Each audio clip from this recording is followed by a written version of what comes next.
December 19 மார்கழி அமாவாசை, ஹனுமன் ஜெயந்தி சேர்ந்து வருகிறது. இன்றைய நாள் ஒரு மிக அற்புதமான நாளாக இருக்கு. பல வருடங்கள் கழித்து வரக்கூடிய ஒரு அற்புதமான நாள்.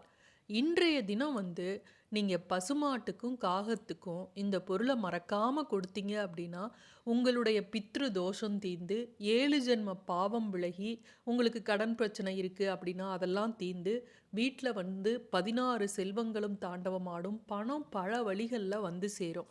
அன்றைய தினம் நம்ம கட்டாயமாக கொடுக்க வேண்டிய பொருள் என்ன அப்படிங்கிறத இந்த பதிவில் பார்க்கலாம்.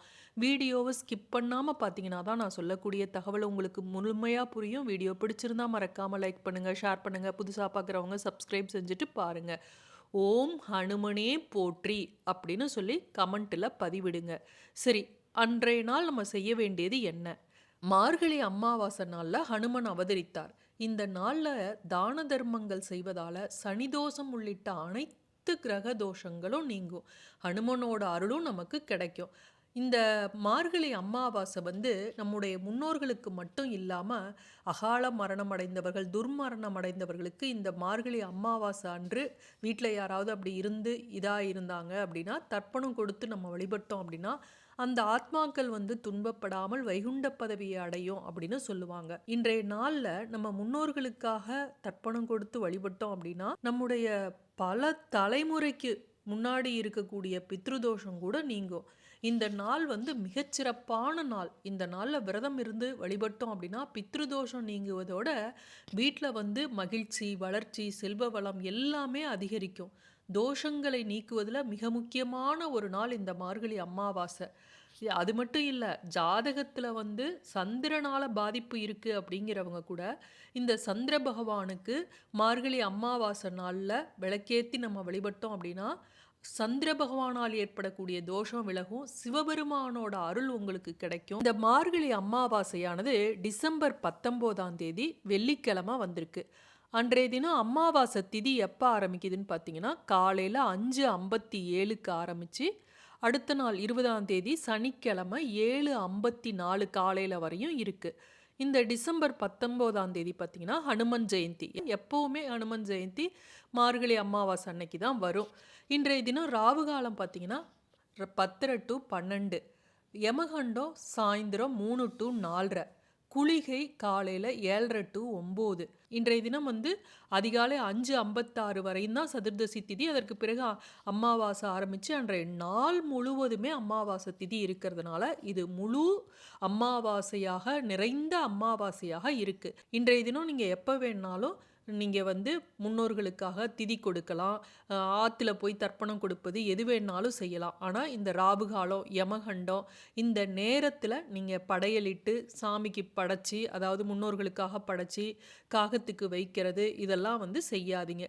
காலையில் 10 to 12 ராவுகாலம். அப்போ 10:30 மணிக்கு முன்னாடி நீங்கள் முன்னோர்களுக்காக படையலிட்டு சாமி கும்பிடுங்க. இல்லை 12 மணிக்கு பிறகு சாமி கும்பிடுங்க. யமகண்டம் சாயந்தரம் 3 to 4 அதுக்குள்ளே எப்படியும் நம்ம படையலிட்டு சாமி கும்பிட்டுருவோம்.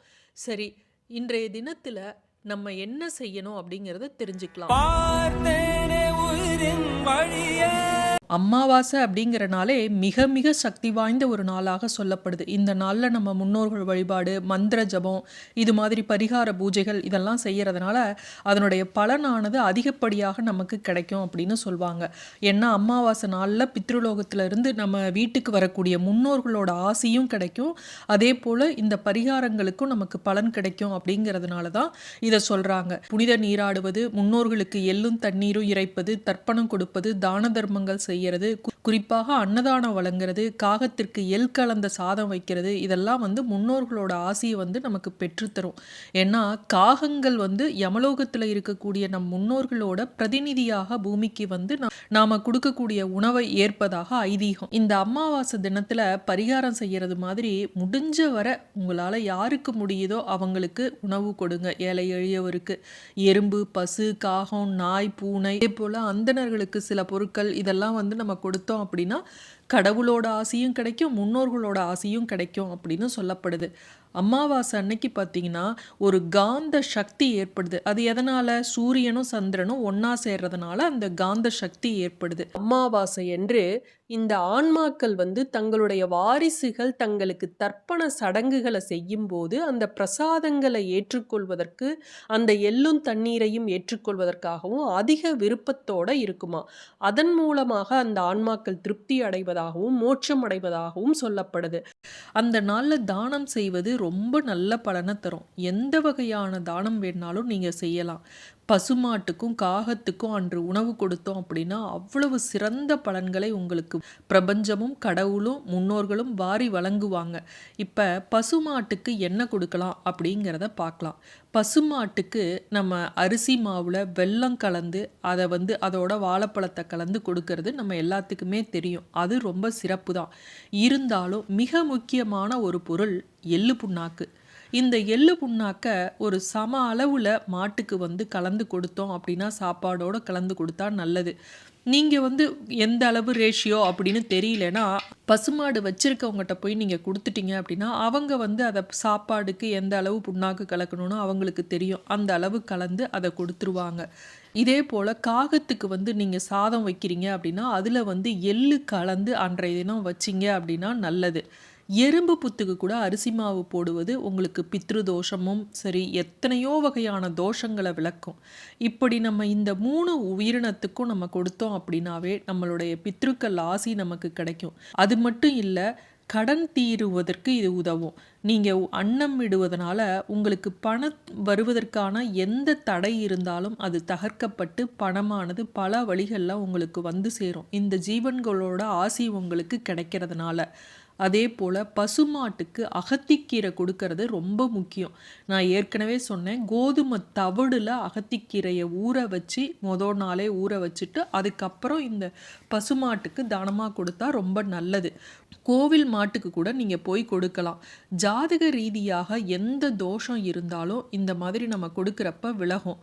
மாட்டுக்கு இந்த ஒரு பொருளை கொடுத்தீங்க அப்படின்னாவே உங்களுக்கு வேலை இல்லாமல் உங்கள் வீட்டில் யாராவது கஷ்டப்படுறாங்க அப்படின்னா வேலை கிடைக்கும். திருமணம் தடை இருந்துக்கிட்டு இருக்குன்னா திருமண தடையை விளக்கும். கடன் பிரச்சனை இருக்குன்னா கடன் பிரச்சனை விலகும். பணம் வருவதற்கான பல வழிகளை ஏற்படுத்தி தரும். நோய் தீரணும் அப்படின்னா சூரிய பகவானை தான் வழிபடணும். சூரியன் தான் மெயின். அவர் தான் நோய் வியாதி தீர்வதற்கு. அவரோட ஆசி கிடைக்கணும் அப்படின்னா கோதுமை மாவு இருக்கு இல்லையா, அதில் எந்த வகையான பண்டமாக இருந்தாலும் உணவாக இருந்தாலும் சரி அதை நீங்கள் கொடுக்கலாம்.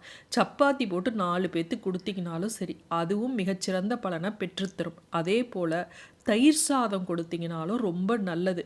நோய் தீர பிணி தீரனாவே இந்த கோதுமையும் தயிர் சாதமும் தான் மெயினாக சொல்லுவாங்க.